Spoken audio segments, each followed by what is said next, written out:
Our pace of living leaves us little time for leisure. Our program will give you a chance to experience the fascinating world of traveling, extreme adventures, hunting and fishing. Each week we will take you to the most beautiful places of Kazakhstan.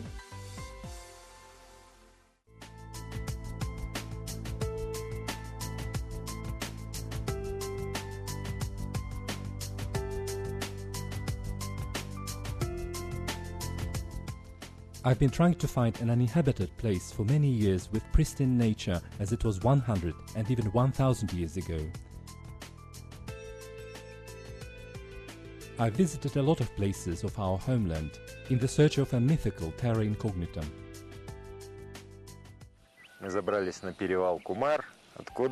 We've climbed up the Kumar Pass and saw a wonderful panoramic view.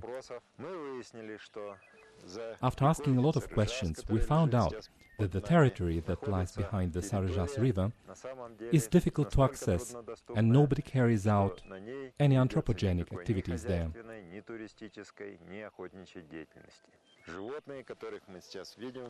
The animals live their lives.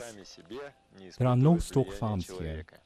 So nature here should be as it was tens or hundreds of thousands of years ago. Должна оставаться в том виде, в каком она была десятки и сотни тысяч лет назад.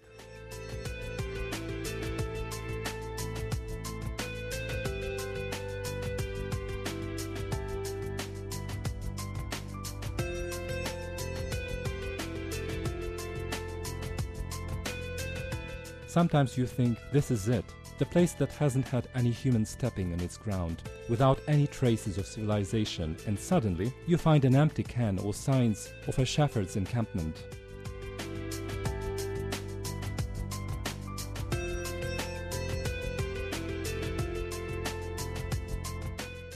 One day I visited the Heavenly Mountains, central Tian Shan, where the Saryzhas river heads into glaciers of the mountains of a 7,000 meters height.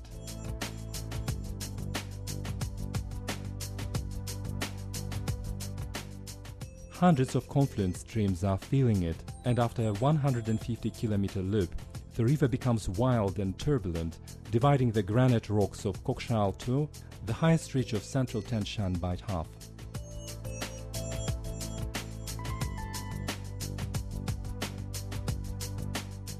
Millions of cubic meters of water, which gather in masses at the bottom of Hunting Green Mountain, within the southern Inilchek Glacier, were named Mezhbache Lake.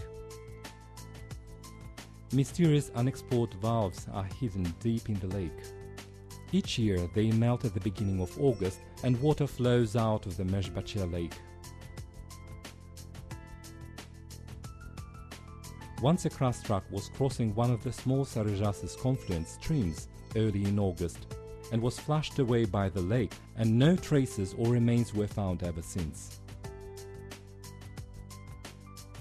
The lake has no clearly defined coastline, so it is quite difficult to get really close. It looks like a chaotic jam of cracks, ice rivers and grottos. We looked inside the glacier in order to see how it looks like it's set.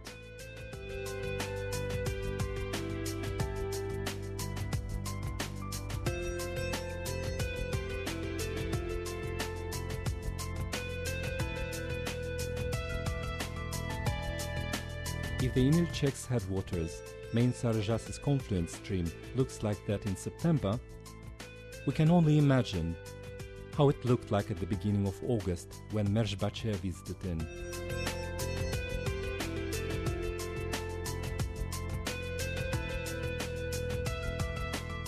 The river passes a narrow canyon for 20 kilometers before reaching the same name Inilchek settlement, comes out of it behind the Tian Shan in submontane desert in China and flows into another river, quiet one, the Tarim.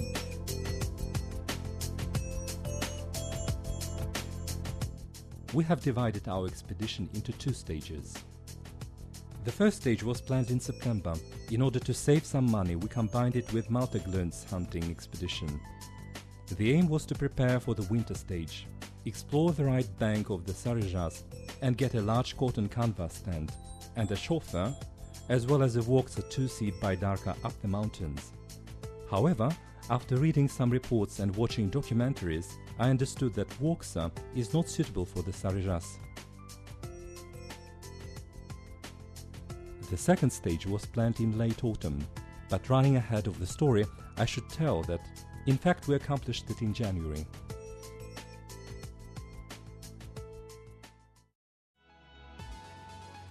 We studied all the information from all the public sources available before the expedition.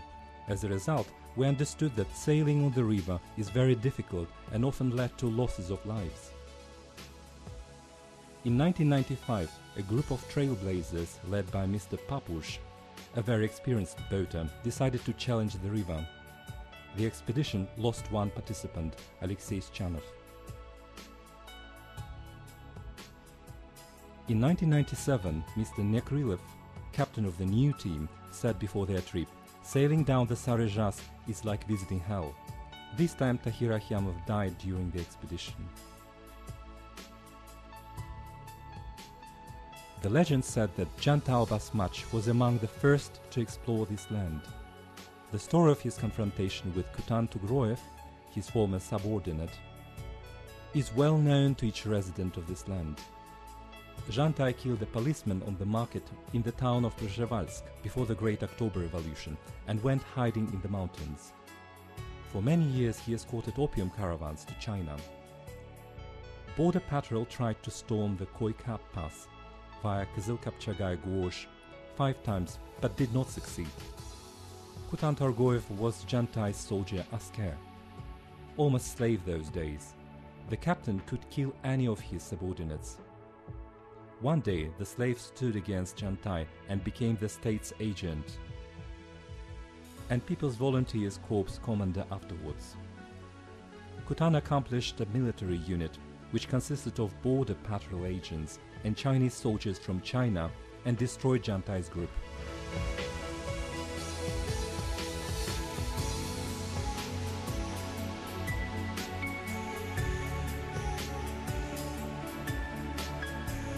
Groups of mountain tourists rarely traveled from southern Inilchek or Kayunde Gorge to the lower reaches of the Saryzhas River. This difficult, 2-week route of 1B category was not very popular due to its difficulty for commercial tourists and bringing no dividends to the sportsmen. Geologists have carried out some works in the lower reaches of the Saryzhas, and Hydrological and Weather Service of the USSR had its gorging station at Jamantal mountain area. At the beginning of the 90s, this one was liquidated. Also, the camp for foreign hunters was organized on the territory during this period. However, at the beginning of the year 2000, the camp was abandoned due to huge overhead costs associated with staying there. We found plastic casks with Maldive rice and buckwheat in the broken tents.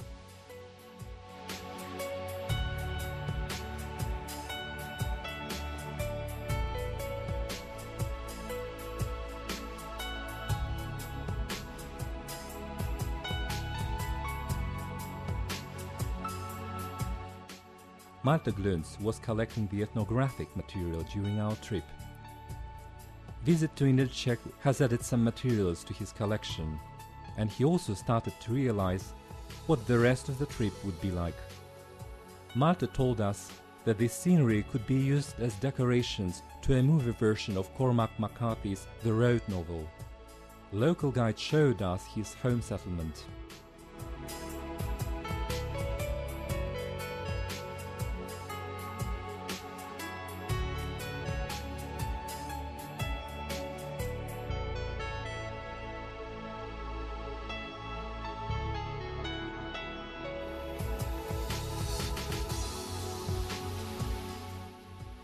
Next day we set up a camp near Kumar Pass.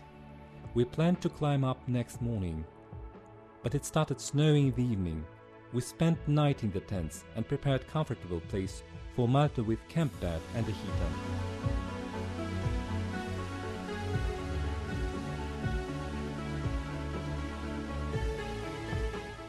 Wet snowfall continued throughout the night. I had to come out and remove excess snow from the tent's rooftop several times.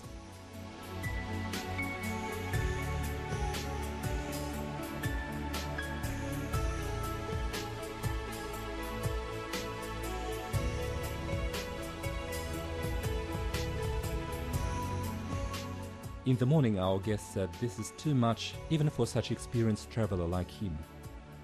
Malto decided not to climb up the pass and suggested to go hunting near the camp.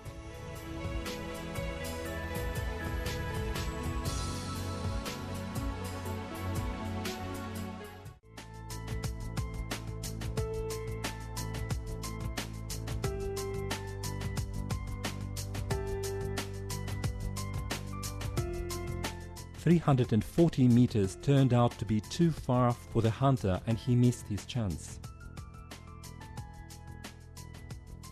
Time of the expedition was running out and we had to leave Mr. Glunz.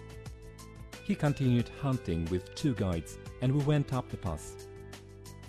We had to get the tent by darka, camp outfit, generator via mountain pass, set up the camp, cross to the right bank of the river and explore it in detail.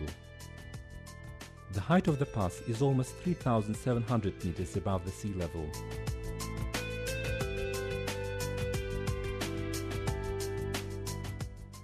The next day the sun was shining and we took away most of our clothes. We went down to the Saryzhas valley, hobbled horses and assembled by darka. This kind of boat is not suitable for rafting down the river of 6th difficulty category, but you can use it to cross the river and sail a couple of kilometers down its quiet parts. It was quite hard to moor and climb up the levee. The shores were very steep. We found good levee near a rope, crossing organized by geologists half a century ago.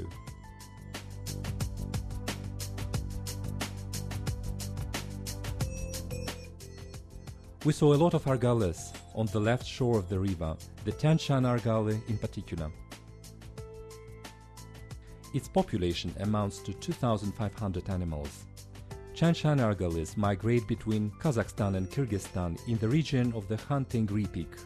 Its hunting is prohibited in both countries. After crossing the river, we got into Zhetoyguz district of Kyrgyzstan. Here Marco Polo's ship, Ovisamon Polii, dwell on and its hunting is allowed. Our first meeting within the argali happened within 2 hours after our arrival to the right bank of the river. Sheep were looking at us with curiosity. We found a suitable place for our camp in the forest on the stream bank.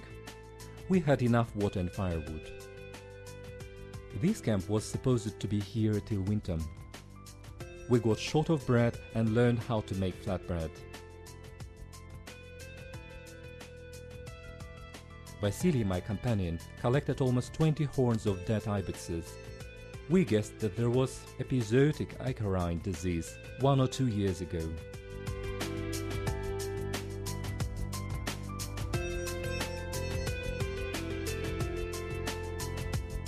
The beauty of this place touched not only our feelings. Early hunters have drawn the pictures of their trophies on the rocks.